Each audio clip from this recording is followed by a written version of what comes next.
풍파 루신 1920년 강을 가까이 끼고 있는 마당에 태양이 서서히 신누른 빛을 거둬들이고 있었다. 마당 끝머리 강가의 오구목 나무의 바싹 말랐던 나무잎들은 겨우 한숨 돌리고 그 밑으로 모기 몇 마리가 앵앵거리며 날고 있었다. 강을 면하고 있는 농가의 굴뚝에서는 밥 짓는 연기가 점점 사그라져 갔다. 아낙네들과 아이들은 자기 집 마당에 물을 뿌리고 작은 탁자와 낮은 걸상을 가져다 놓았다. 사람들은 저녁 먹을 때가 되었다는 것을 알고 있다. 노인과 남정네들은 나지막한 걸상에 앉아 커다란 파초 부채를 붙이며 잡담을 하고 있었고, 아이들은 펄쩍펄쩍 뛰어다니기도 하고 오구목 나무 밑에 쪼그리고 앉아 공기놀이를 하기도 했다.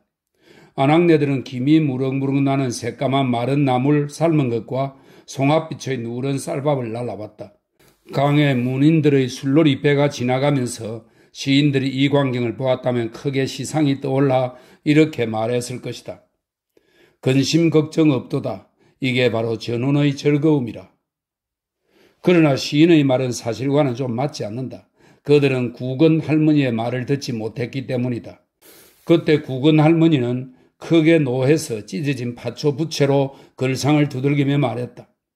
나는 79까지 살았어. 살 만큼 살았지만 이렇게 집안이 망해가는 꼴은 못 보겠다고. 죽는 게 낫지. 금방 밥을 먹을 텐데 미리부터 볶은 콩을 처먹다니. 먹어서 집안을 망치겠다니까. 그녀의 정손녀 육건은 콩을 한 움큼 쥐고 맞은편에서 달려오다가 이 광경을 보자 강 쪽으로 곧장 달려가 오구목나무 뒤에 숨었다가 두 갈래로 따 늘린 조그만 머리를 내밀고 외쳤다. 저 할망구 죽지도 않아. 국은 할머니는 나이는 먹었어도 귀는 아직 그리 심하게 먹지는 않았다. 그렇긴 해도 정손이가 하는 말을 듣지 못하고 여전히 혼자서 짓거렸다. 정말이지 대대로 모태져만 간다니까.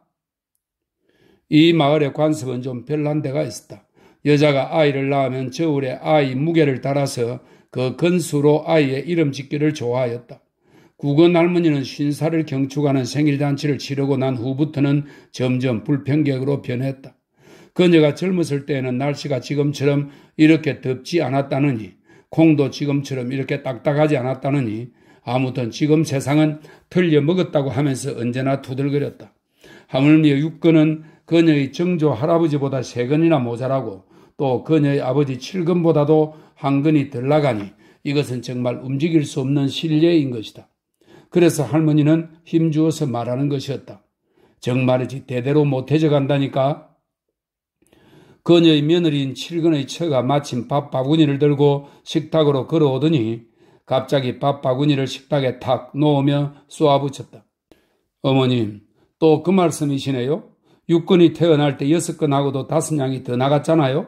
집에 있는 저울추도 직접 만든 것이라 무게가 더 나가는 18냥짜리 저울추잖아요? 16냥짜리 저울추를 썼더라면 우리 육근이도 틀림없이 7건은 넘어 나갔을 거예요.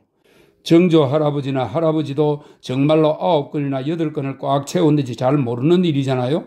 그때 사용한 저울추가 16냥짜리였는지도 모르고 대대로 못해져만 간다니까. 7근의 처는 미처 대꾸도 하기 전에 갑자기 7근이 골목 어귀를 돌아 나오는 것을 보자마자 그쪽으로 방향을 바꾸며 소리쳤다. 이 죽일 인간아, 어째서 이제야 돌아오는 거야?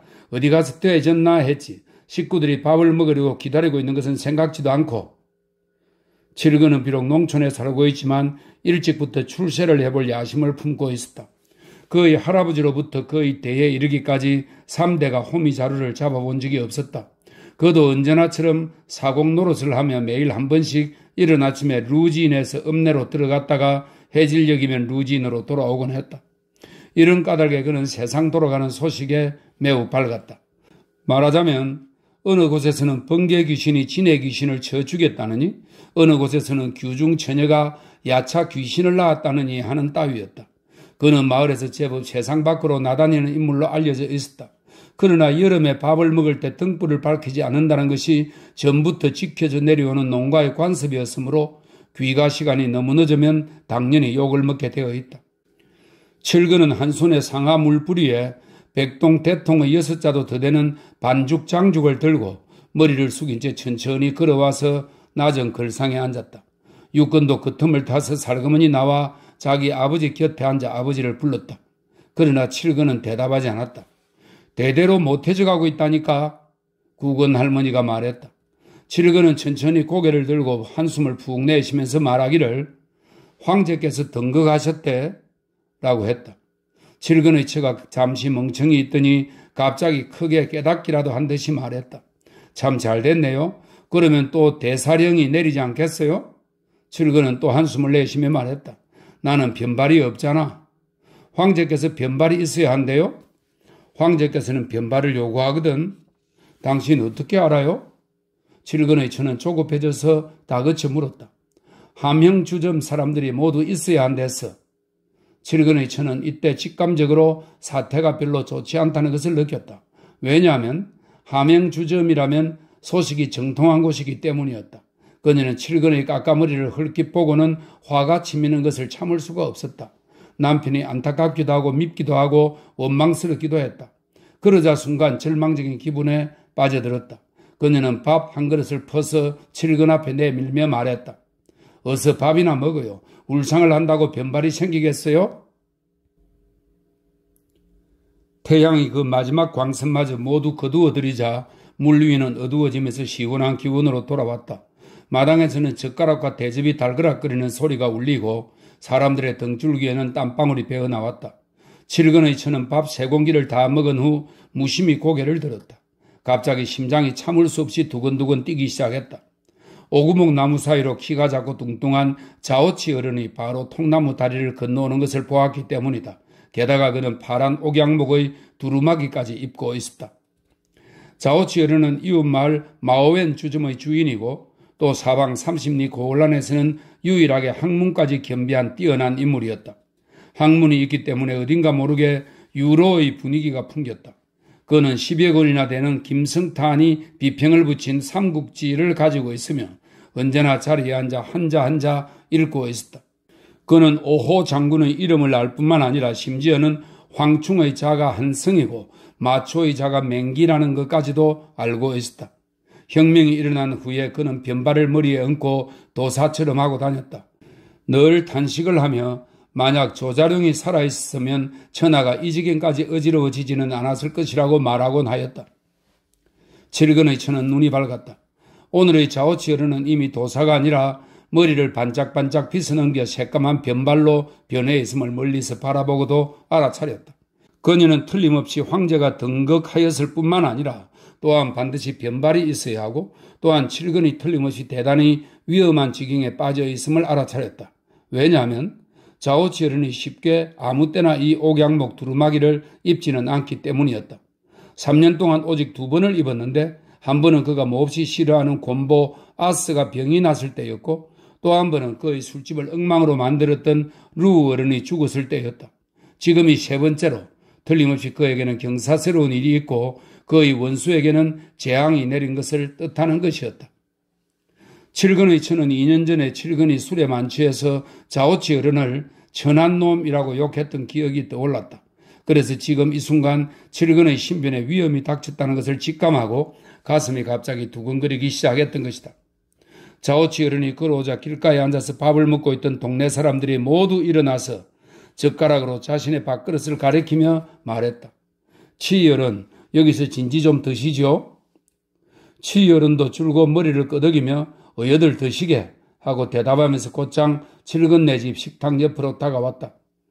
칠근네 식구들은 황급히 인사를 했다. 치 어른도 미소를 띠며 어서들 드시게 하고 대답하면서도 한편으론 그들의 밥과 반찬을 찬찬히 훑어보았다. 향긋한 나물이군. 소문은 들었겠지? 자오치 어른은 칠근의 뒤에 서서 칠근의 처를 마주보며 말했다. 황제께서 등극하셨다지요? 칠근이 말했다. 칠근의 처는 치 어른의 얼굴을 바라보면서 한껏 웃는 얼굴로 물었다. 황제께서 등극하셨으니 황언의 대사령은 언제쯤 내릴까요? 황언의 대사령? 대사령이야 천천히 언젠가는 대사령이 내리겠지. 치 어른은 여기까지 말하더니 목소리가 갑자기 엄숙해졌다. 그런데 자네 남편 칠근의 변발은 어떻게 된 거지? 변발은? 그건 중요한 일이야. 자네들도 알다시피 장발적 난리 때는 머리털을 보존하면 머리를 보존하지 못하고 머리를 보존하면 머리털을 보존하지 못한다 였는데 칠근과 그의 처는 공부라곤 해본 일이 없어서 이런 고전의 오묘함을 알 리가 없다. 그러나 학식이 있는 치어른이 이렇게 말하는 것으로 보아 사태가 돌이킬 수 없을 만큼 대단히 중대하다는 것을 느꼈다. 마치 사형선고라도 받은 것처럼 귀에서 윙 하는 소리가 나면서 떠는 한마디도 말을 할 수가 없었다. 대대로 모태지만 간다니까? 구건 할머니는 불평이 치밀었던 참이라 이 기회를 타서 자오치 어른에게 말했다. 요즘의 장발적들은 사람들의 변발을 잘라서 중도 아니고 도사도 아닌 꼴을 만든다더군. 옛날의 장발적들이야 어디 그랬소? 나는 79까지 살았으니 살 만큼 살았어. 옛날의 장발적들은 붉은 비단 한 필로 머리를 싸며 길게 늘어뜨려서 발 뒤꿈치까지 늘어뜨렸지. 임금님은 누런 비단을 늘어뜨렸어. 누런 비단이었지. 붉은 비단이나 누런 비단이나. 나는 살 만큼 살았지. 79이면 칠근의 처는 몸을 일으키며 혼잣말로 중얼거렸다. 어쩌면 좋지? 이렇게 노인네와 아이들 모두가 저희 하나만 의지하고 사는데. 자오치 어른은 머리를 설레설레 흔들면서 말했다. 어쩔 도리가 없어. 변발이 없으면 틀림없이 어떤 벌이고 받게 되어 있어. 책에도 조목조목 똑똑히 쓰여 있는 걸 집에 누가 있는가 따위는 상관하지 않지.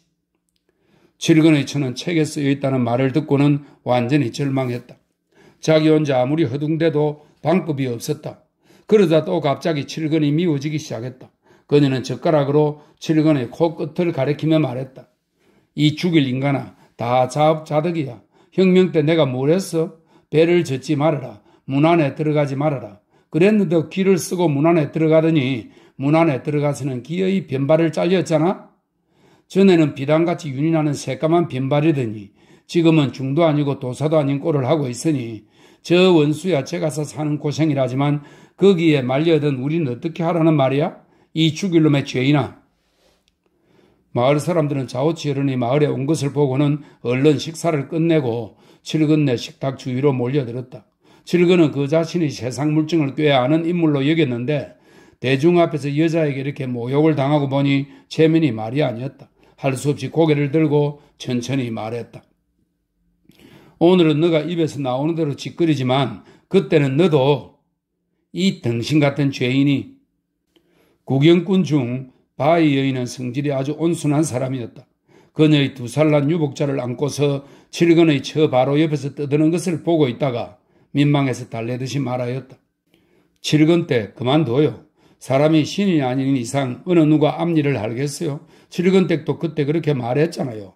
변발이 없어도 전혀 좋아하지 않다고 했잖아요. 게다가 관청의 나으리께서도 아직 아무런 지시가 없으니.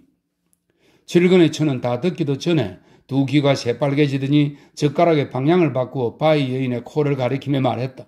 아니 지금 무슨 소리를 하는 거야 바이댁. 나는 내 자신이 그래도 제대로 된 사람이라고 여기고 있는데 그렇게 황당한 소리를 했을 리가 있겠어? 나는 그때 꼬박 사흘을 울었다고. 모두들 보았지? 내 새끼 육근이까지도 울었던 것을? 육근은 커다란 사발에 밥을 다 먹고도 빈 그릇을 집어들고 내밀며 더 달라고 소리쳤다. 칠근의 처는 화가 났던 터라 젓가락으로 육근의 갈래머리 한가운데를 쿡 찌르고는 소리쳤다. 누가 당신들은 말참견하라고 했어? 이 도둑놈의 과부떼기야? 탁하는 소리가 나더니 육근의 손에서 빈 사발이 땅에 떨어지면서 공교롭게도 벽돌 모서리에 부딪혀 그 자리에서 크게 깨져 조각이 났다. 칠근이 벌떡 일어나서 깨진 사발을 주워들고 그 조각들을 맞추어 보더니 우라질년 하고 큰 소리를 지르며 육근의 따귀를 때려 쓰러뜨렸다. 육근은 넘어진 채 울기 시작했다. 구건 할머니는 육근의 손을 잡고 대대로 모태지만 간다니까? 라고 연방 말하면서 데리고 나갔다. 바이 부인도 화가 나서 크게 소리쳤다. 칠근 때 당신 밉다고 몽둥이질을 하다니. 자오치르는 처음에는 웃으며 옆에서 구경만 하고 있었으나 바이 부인이 관청나리의 지시도 없는데 라고 말하자 화가 좀 났다. 이때 그는 이미 식탁을 돌아 나와서는 말을 받았다. 밉다고 몽둥이질을 하면 어떻다는 거야? 곧 대군이 당도할 거야. 잘 알아두라고. 이번에 천자 모시는 분은 장장군이란 분이야. 장장군은 바로 연나라 사람 장익덕의 후손이라고. 그가 18자 사모창을 잡으면 장정 10,000명도 당해내지 못할 만큼 용맹하다고 어느 누가 그분과 대적할 수 있겠어? 그는 두 손으로 동시에 주먹을 불끈 쥐었는데 마치 무영의 사모창을 잡는 신용을 하면서 바위 부인을 향해 몇 발자국 달려들며 말했다. 자네가 그분과 대적할 수 있겠나? 바위 부인은 너무 화가 나서 어린애를 안고 바들바들 떨고 있었다. 그러나 돌연 자오치 어른의 얼굴이 온통 기름과 땀으로 범벅이 되더니 눈을 부릅뜨고 그녀에게 달려드는지라 몹시 겁이 나서 감히 말도 끝내지 못하고 몸을 돌려 가버렸다. 자오치 어른도 뒤를 쫓아갔다. 사람들은 바위 부인이 쓸데없이 참견한 것을 나무라면서 길을 비켜주었다. 변발을 잘리고 다시 기르기 시작한 사람들은 그에게 들킬까봐 두려워 재빨리 사람들 무리 뒤로 숨었다. 자오치 어른은 자세히 살펴보지도 않고 사람들 사이를 지나가다가 갑자기 오구목 나무 뒤로 돌아가더니 말했다. 너가 그분과 대적할 수 있겠나? 그리고는 외나무 다리를 건너 활개짓을 하며 유유히 사라져갔다. 사람들은 멍청이 서 있었다. 마음속으로 모두가 자기는 확실히 장익덕을 당해낼 수 없을 것이라고 여겼고 이 때문에 칠근도 목숨을 부지하지 못하리라 확신했다. 칠근은 이미 황제의 법을 범한 이상 그가 지난날 자기들에게 성안의 새 소식을 이야기해 줄 적에 장죽을 물고 그렇게 거드름을 피우지 말았어야 했다고 생각했다. 따라서 칠근의 범법 행위에 대하여 다소 통쾌하게 느꼈다. 그들은 무언가 의논할 것이 있는 것 같은 생각이 들기도 하고 또 의논할 만한 것이 별로 없다고도 느껴졌다. 모기가 한바탕 앵앵거리며 벌거벗은 몸뚱이에 부딪히며 오구목 나무 밑에 모여들었다. 그들은 천천히 흩어져 집으로 돌아가 문을 잠그고 잠이 들었다. 칠근의 처는 투덜거리며 그릇과 식탁, 글상 등을 챙겨든 채 집으로 돌아가 문을 잠그고 잠이 들었다. 칠근은 깨진 사발을 들고 집으로 돌아와 문지방에 끌타 앉아 담배를 피워 물었다. 그러나 너무나 걱정이 되어서 담배 빨아들이는 것조차 잊어버렸다. 상하 물뿌리에 6자가 넘는 반죽의 장죽 백동 담뱃대 통속의 불빛이 점점 사그라져 갔다. 그는 마음속으로 사태가 매우 위급한 듯 하다는 것을 느꼈다. 방법을 모색하고 계획을 세우고 싶어도 어찌된 것인지 대단히 모호하여 종을 잡을 수가 없었다. 변발이라, 변발? 18자 사모창이라. 대대로 못해간다. 황제께서 등극하셨다. 깨진 사발은 읍내에 가서 붙여와야겠군. 누가 그와 대적해낼 수 있나. 책 속에 조목조목 쓰여 있다니. 후라질년. 다음날 아침 칠근은 전과 다름없이 루진에서 배를 저 읍내에 들어갔다가 해질녘에 루진으로 돌아왔다. 그는 6자가 넘는 반죽 장죽과 밥그릇 하나를 들고 마을로 돌아왔다. 그는 저녁상을 받은 자리에서 국은 할머니에게 이 그릇은 읍내에서 붙여왔는데 깨진 자리가 커서 구리못이 16개가 들었고 못 하나에 서푼씩 모두 48푼이나 들었다고 말했다. 국은 할머니는 아주 언짢아하면서 말했다. 대대로 못해지만 간다니까. 내가 너무 오래 살았지. 못 한 게 서푼이나 하다니. 옛날의 못이야 어디 그랬나? 예전의 못이야. 내가 79살까지 살았으니. 그 이후에도 칠근은 여전히 매일 읍내에 들어가긴 했지만 집안 분위기는 어딘가 모르게 어둡기만 했다. 마을 사람들은 대부분이 그를 피하고 있었다. 문 안에서 일어난 소식을 들으러 오는 사람도 다시는 없었다. 칠근의 처도 인기가 없어지자 칠근을 언제고 죄인 다루듯 했다. 10여일이 지났다. 칠근이 읍내에서 돌아와 보니 그의 아내는 무척 기분이 좋은 듯 그에게 물었다. 읍내에서 무슨 소식 못 들었어? 아무 소식도 못 들었는데? 황제가 용상에 앉으셨대요. 아무 말도 없던데? 하명주점에서도 아무 소리 없던가요? 아무 소리 없던데? 내 생각엔 틀림없이 황제가 용상에 오르지 못했어. 내가 오늘 자오치 어른의 가게 앞을 지나오는데 자오치 어른이 앉아서 책을 읽고 있는 것을 보았거든? 그런데 변발은 다시 머리에 얹고 두루마기도 입지 않았던걸요? 어때요? 등극하지 않은 거지요? 그래, 등극하지 않았나 보군? 요사이 칠근은 그의 처나 마을 사람들로부터 다시 상당한 존경과 대우를 받게 되었다. 여름이 되자 그들은 여전히 자기 집 문간 마당에서 밥을 먹었다. 모두들 마주보고 웃으며 인사를 해왔다. 국은 할머니는 이미 80살이 넘었었는데도 여전히 불평을 늘어놓았고 또 건강했다.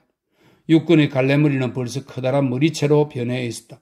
그 애는 요새 새로 전족을 했지만 칠근의 처 일을 도울 수 있게 커서 16개의 구리못으로 떼온 밥그릇을 들고 뒤뚱거리며 마당을 돌아다녔다.